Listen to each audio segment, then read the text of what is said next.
Have you ever felt like your body hates you?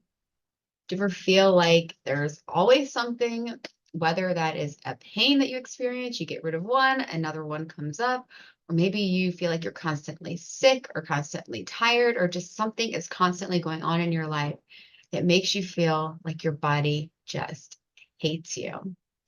I felt that way. And that's what we're going to talk about today. We're going to talk about what it actually means when your body seems to be giving up on you. And we're going to talk about the top priorities you must address when you feel like this. And I'll sprinkle in a little bit of my personal experience in feeling this way. So, what does it actually mean when your body is constantly going through something? Let me tell you that it does not mean your body hates you. In fact, your body is really just looking out for you. It is communicating with you.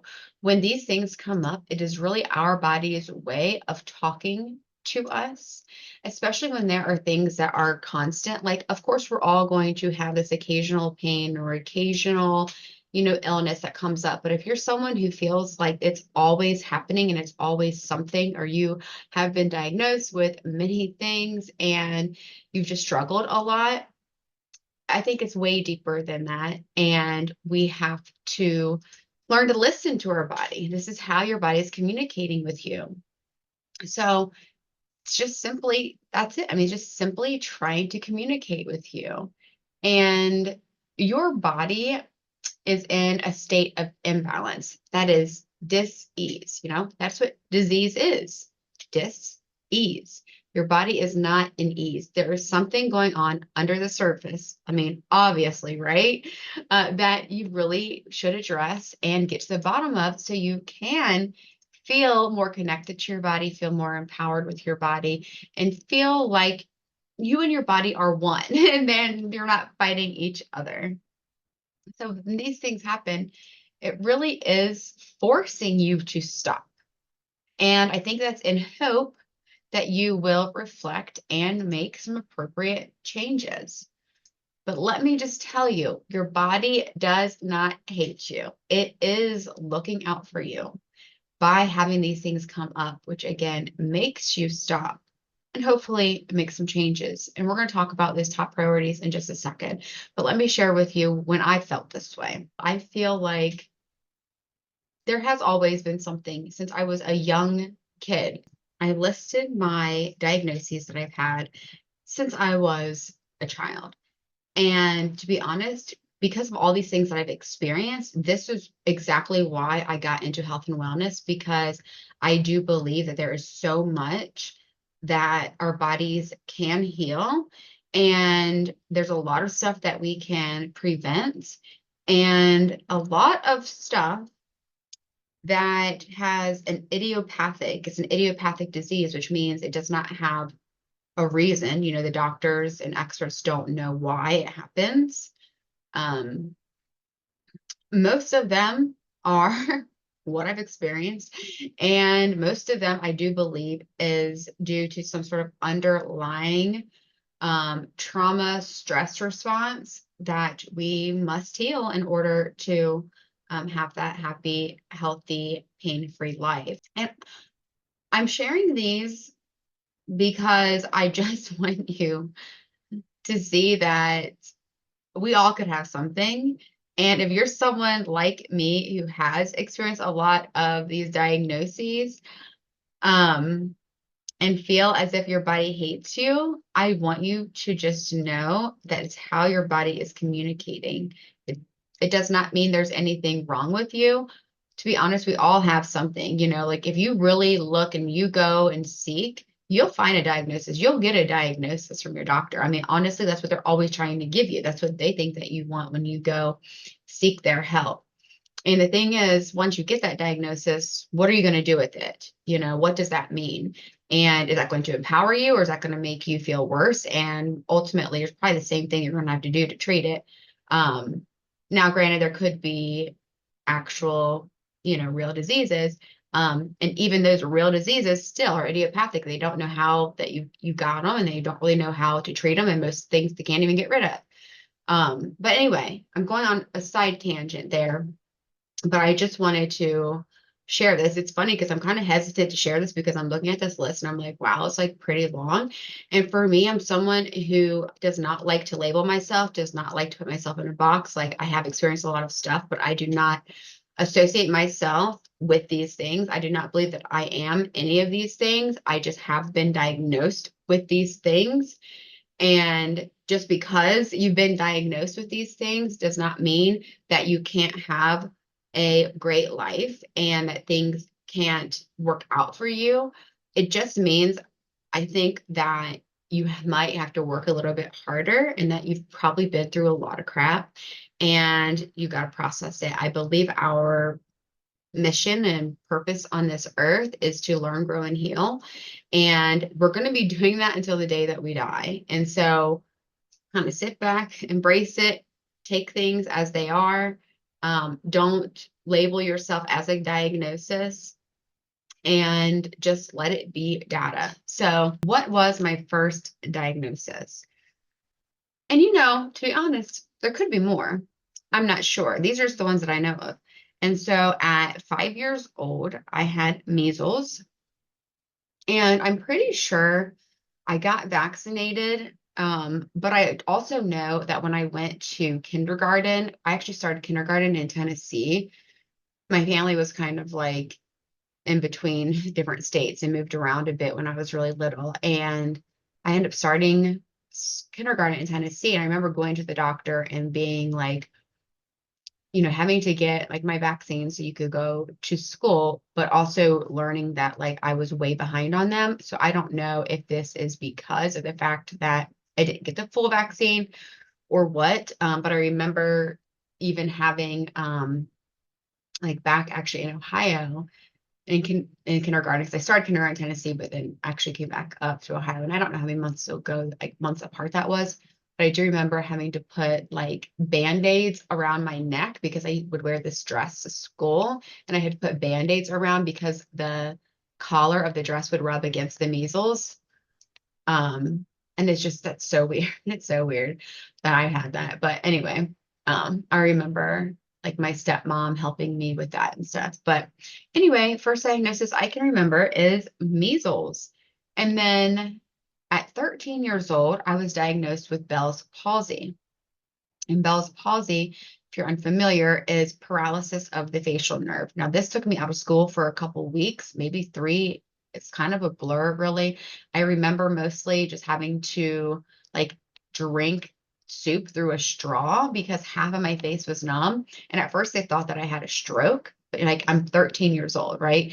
And again, I remember going to the doctor and they had said that this is like a stress related disease, basically. They, again, don't know how or why it happens.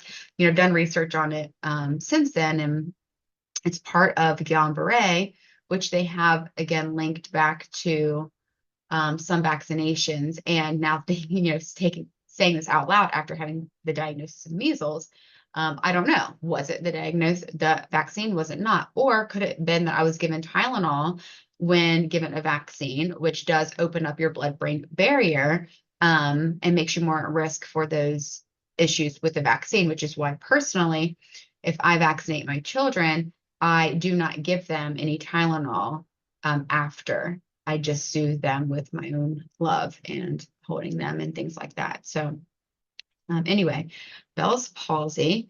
And again, they don't know. These are all speculations of what it could be. It may or may not have anything to do with that. But what they both are definitely immune system issues where your immune system is weak and stress certainly affects your immune system. Now at 5 and 13, why was I under so much stress? We'll save that for another episode, but definitely went through a lot of stuff in my childhood. One other thing I'll say about Bell's palsy is that I am in that percentage of people where it did completely heal. However, I notice at times when I am really stressed that I'll have like a little twitch on the side of my face, and I feel as if like my face, it feels off, it feels weird, it feels like not necessarily numb, and I can still move it because I'm like doing all these things on my face to make sure I can still do that. But I definitely sense stress coming on. which honestly is my body probably telling me like, hey, things are about to happen. So you need to really start breathing and calm down and not let whatever is happening get to you too much. It's just like a protective mechanism that we have. So our next diagnosis was at 14, and this is Stargardt's disease, which is macular degeneration. It's juvenile onset macular degeneration. When I was first diagnosed with this eyesight condition, I was diagnosed with cone rod dystrophy, and then it was later, like more specifically diagnosed as Stargardt's. But basically, I was, I believe, 13 years old and went to the eye doctor 13 or 14, went to the eye doctor, and it was the first time that they could not correct my vision to 20/20. They could only correct it to 20/90, which means like with my glasses, the best I could see was 20/90. And typically they can get you to 20/20 with corrective lenses. And so they referred me to Children's Hospital. And that's when I started the process of learning. And I had lots of eye tests and things. And every 6 months up until I was 18, I had to go to Children's and have exams and checkups. And it did slowly progress up until about 18/20 to where my vision became 2200 with my glasses or contacts, because I did get contacts eventually. And at first, when I wore contacts, I had gas perms, which were, I don't even know if they actually make these kind of contacts anymore because everything's disposable now, but these were not disposable contacts. And this is really bad. You should never do this, even with contacts that like aren't disposable. But like I would totally, like if it got messed up, I would like put it in my mouth and like put it back in my eye. Listen, there's things we do when we're young that we're not proud of. But anyway, as I'm talking about this, all these memories are coming back. And so I'm going to share them with you because why not? Um, but anyway, yes, got diagnosed with Stargardt's. It stabilized around 20, and that's how I'm able to actually have my driver's license now, because for basically for 2 years, it had to show that my vision was stable for me to apply for a special driver's ed through the Bioptics program in Columbus. And it's at the Ohio State Optometry. That's where I go every 4 years to actually have my eye exam to be able to renew my driver's license. So you go into the DMV and you take the little eye test. Well, instead of me like going in and taking the eye test there, I actually have to drive to Columbus, take a 2-hour eye exam, and then bring my results back, basically. And actually, I don't have to bring them back. They just send them to the DMV. So I'm in the system and they say she's good on the eye exam, renew her license. So anyway, that's something I still deal with, but it is stable. And to be honest, I'm very grateful for that because I would much rather have the vision that I have than not have any more vision. And this is again something that a lot of people don't even really know. They wouldn't know it by recognizing, or like they wouldn't recognize it by just me being around them. They start to notice it when I have to ask them questions like, hey, what does that say? Or can I get the plant-based protein at the gym, or like following the trainer around to see them, show and demonstrate the exercise that we're doing. But I drive with special glasses. I use my phone a lot on Zoom. I use the magnifier, or like I zoom in on the camera so I can read things, signs at the grocery store, things like that. Reading nutrition labels, it's all a big pain in the butt, to be honest with you. And this is what I tell a lot of my clients who I work with nutrition, and actually, I guess I don't really tell them this, but I do think this in my head, like if I can do it, not being able to see it, you can do it. Like it does take a little bit more work, but it's way less work for you than it is with me. I have to work way harder in order to do it. And that's just part of everything, which is sometimes frustrating because I have a lot of ambition, a lot of things that I want to do, but this limits me, which I'm saving that for another podcast episode because there is some power in that. And that's all I'm going to say right now. So let's keep moving along because I try to keep these podcast episodes at 30 minutes, and I don't know how long it's been talking about my own crap, right? But the next diagnosis I got was at 15, I think, and this is irritable bowel syndrome. And I actually went to the doctor after not having a bowel movement for 2 weeks. My mother thought I was pregnant because my stomach was so distended, although I was a virgin. She didn't believe me. That's fine. She didn't believe a lot of things that happen in life, but I definitely was still a virgin, but very constipated. And so that was a diagnosis. And again, in the doctor's office, why does this happen? I'm always curious, why does this happen? What does this do? Why? I've always been a very inquisitive child. And he again said, it's all related to stress.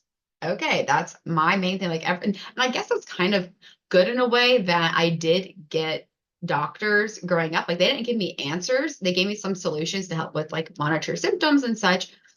But everything really came back to stress. And so it made me really think of, how am I going to address my stress when I get older? And I do remember being young and just being like, as soon as I turn 18, like, I'm going to get out of here and I'm going to have all the control and I'm going to like just be healed, basically. Well, there's a process. So anyway, let's get back. A couple other things I experienced. I can't remember exactly when this was because this happened at different ages. Excuse me. And some actually when I was a teenager, and then some it's like early adulthood, like maybe like 18, 19.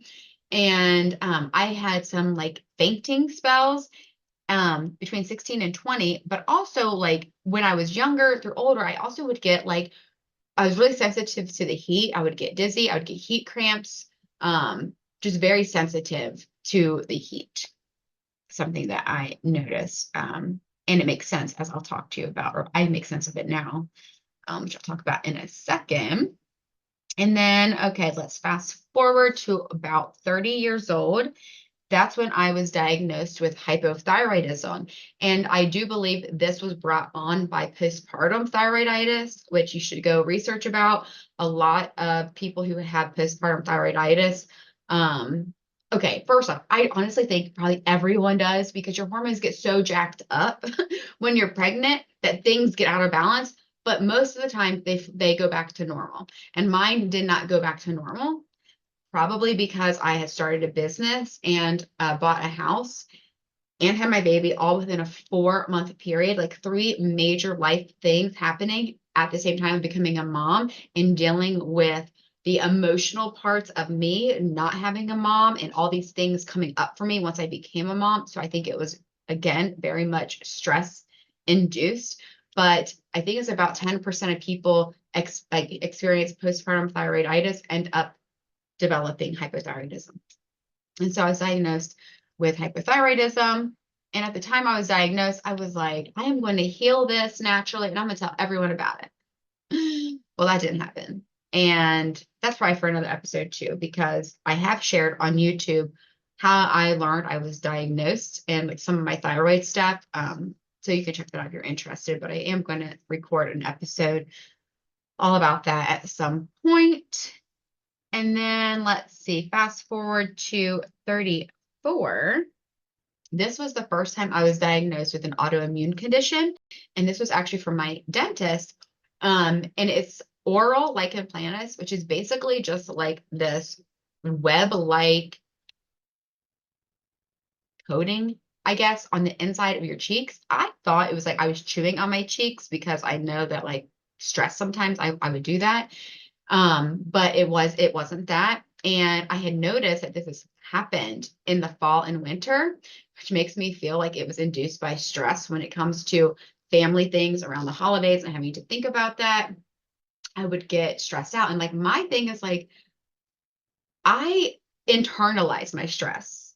That's what I've learned over the years. Like, I don't feel stressed. I mean, there are times, yes, I do feel stressed, but for the most part, like I just internalize it and my body just, I don't know, my body just responds to stress in ways that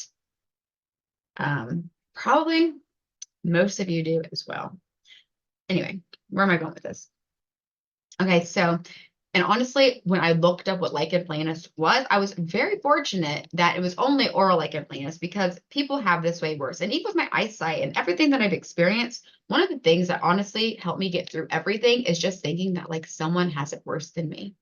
I don't have it that bad. It's not that bad. Yes, it sucks, but it could be so much worse. And I think that mentality and attitude helps you get through things. But I think you have to go a little bit deeper to actually heal things. So let's keep going. We have one more diagnosis, and this is the most recent diagnosis at age 37, which is Hashimoto's thyroiditis. And so Hashimoto's is the autoimmune form of hypothyroidism. And a lot of people actually have this and don't even know it. The only way to really know if you have it is if you get antibody tested, which some doctors are doing that more now. A lot of them are only looking at your like thyroid levels, and calling you normal or abnormal. But when I was diagnosed, and this is something that I did a YouTube video on, I was actually diagnosed, or I was told, you have Hashimoto's. And you've had Hashimoto's since, rewind 7 years, 30 years, or when I was 30 years old and got diagnosed with hypothyroidism. They never told me actually that they tested for antibodies. I didn't look at it.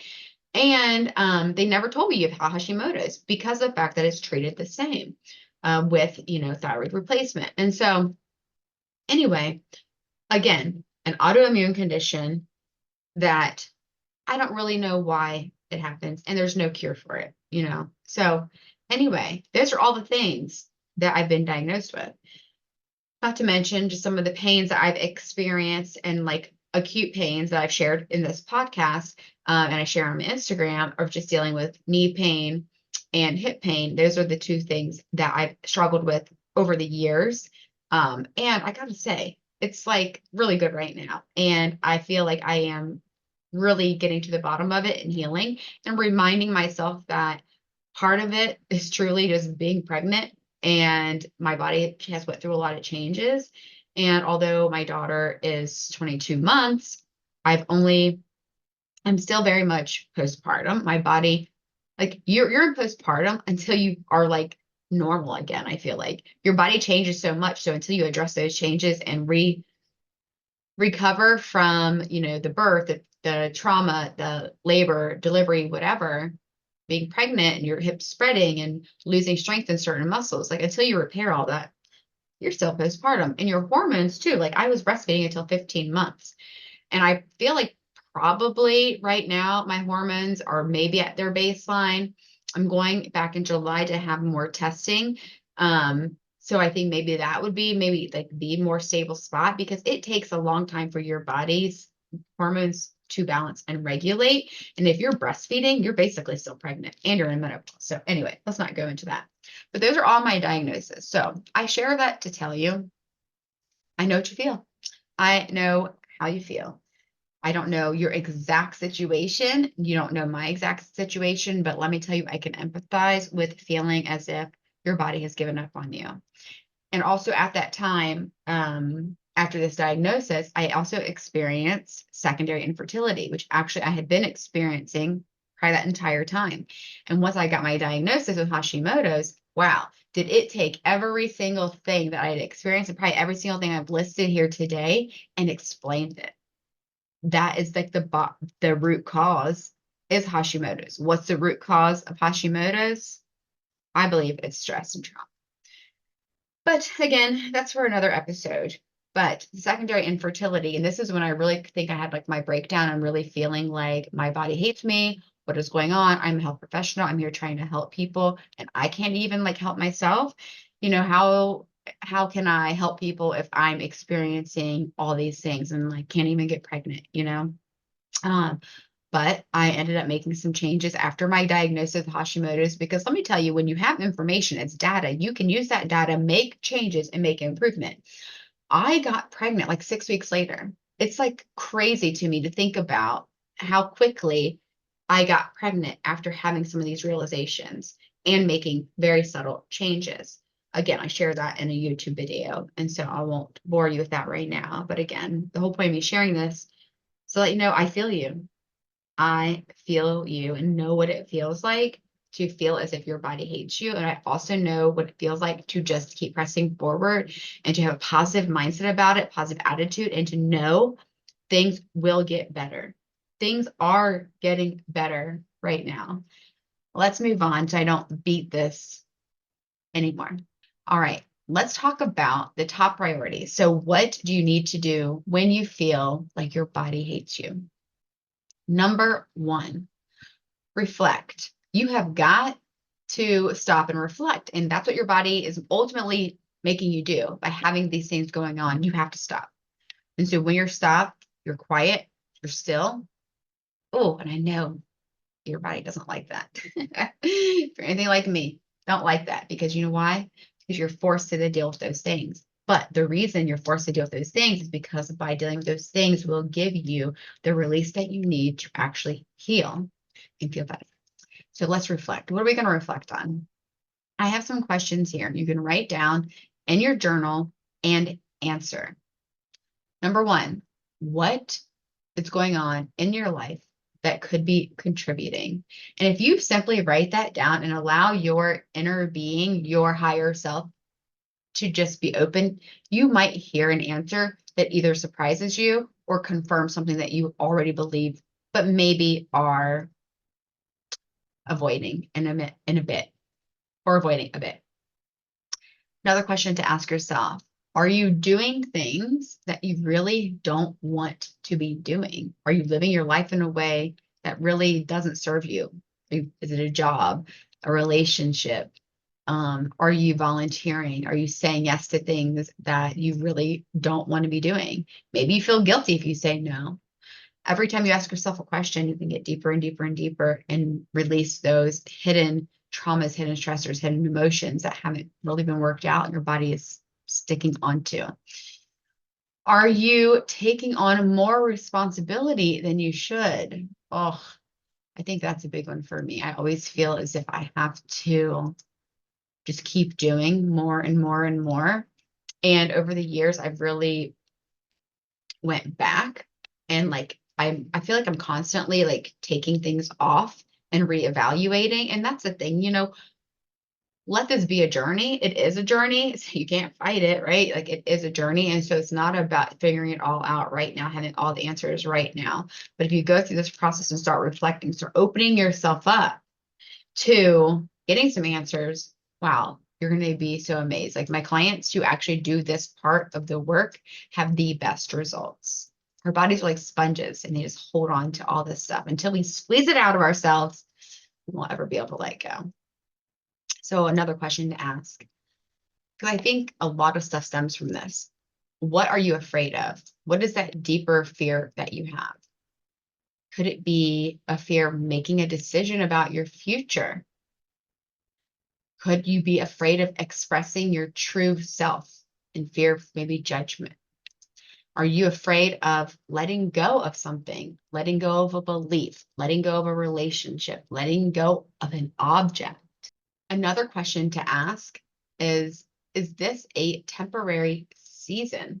Is what you're going through something that you are going to have to go through, but it's only for a short amount of time? For instance, newborn, all the things that you're experiencing when you're dealing with a newborn, your lack of sleep, your hormone imbalance, the disgruntledness that you may feel or resentment towards, your spouse, that is temporary. And once you get through, things may look up. What else? Get curious. Okay. That's the last question is what else could it be? What else is bothering you? And like I said, if you open yourself up and just say, have the intention that I want to know, I want to release this, you'll be so surprised at what comes up and even how you're able to release things that you never thought you would. We are so afraid, I think, to feel because we're afraid that if we feel it, then we believe it or that it's ours. But the reality is, if you do not feel it, it becomes stuck in your body. Emotions are energy in motion. That energy needs to fully release. In order for it to fully release, it needs to be felt. You feel it for 5 seconds, 5 minutes, and it moves on. If you do that, we're so afraid of that because we're not sure what's going to happen or how we're going to feel. You can't know what you're going to feel. Feel it and release it. Next priority after reflecting is balance your allostatic load. Your allostatic load is the total amount of stress that you're under. Like I talked about my issues, it all is due to stress. I think all of ours. I mean, when I was in massage school, there was a line that I remember writing on the top of one of my notes that 80% of disease is caused by stress. I do not remember what resource this came from, but I bet you it was even closer to 90%. There is something about how we process our emotions that leads to disease. And our bodies share it. And so allostatic load is the total amount of stress you're under. And so I say emotions because a lot of times it's the emotion behind the stress. Like if you are someone who's over busy, there's an emotion behind that over busyness. Maybe it's unworthiness that you feel. You feel you have to keep doing to make yourself feel worthy or to be respected or whatever that is for you. But balance the total amount of stress you're under. So that's physical stress, what you're physically doing, whether it's exercise, it's working, doing things for others, balancing, the stress of things that you're putting into your body, like chemicals, alcohol, your food, your nutrition, your sleep. So with balancing your allostatic load, remember that there's no perfect ratio. There isn't a perfect amount of work to social life, to nutrition, to exercise that you need to have every day, or every week, every month, every year. The importance is the overall balance, that there is a balance. Is sometimes you're doing a little bit more in one area than another, but that balance is going to be, okay, 80-20 then, 50-50, 60-40, or whatever it is. There's not like a perfect balance. It's just the overall balance and not having too much stress on your body. It's like a bucket, one extra drop of water could overflow that bucket. And that's your like stress bucket. And so there's only so much that your body can take, regardless of where it comes from. And I want to also say for this part is let it be fun. Like let it be fun to experiment with your balance, experiment with maybe exercising a little bit more, exercising a little bit less, or taking on less work, or delegating some responsibilities at home, or maybe doing something creative and fun in general and dancing and things that will help you to lower your stress. Like do things to mitigate your stress, do things to eliminate stress, but also do things to just help you manage that stress better and become more resilient to stress. So things that you can consider when having fun with balancing your allostatic load is your work, your social life, your exercise, your nutrition, your sleep, and your emotional stress. All of those are so important in balancing your allostatic load because each one has a certain amount of stress on your body, even if it's good stress, like exercising. If you are working full time, have 3 kids, and are trying to work out 6 days a week, no wonder you hurt. No wonder you're stressed out. No wonder your body feels like it hates you because it's saying, I've had enough. That's just a little bit too much. And the thing is, what we often do is they just take all of it out. We have that all or nothing. Well, if I can't work out 6 days, I'm not going to work out at all. That's not what your body wants either. How about just take one day off? Give yourself one break, take a walk instead, or go do some yoga, or go paint a picture. Do something that can still fill your cup, but not require so much energy from you.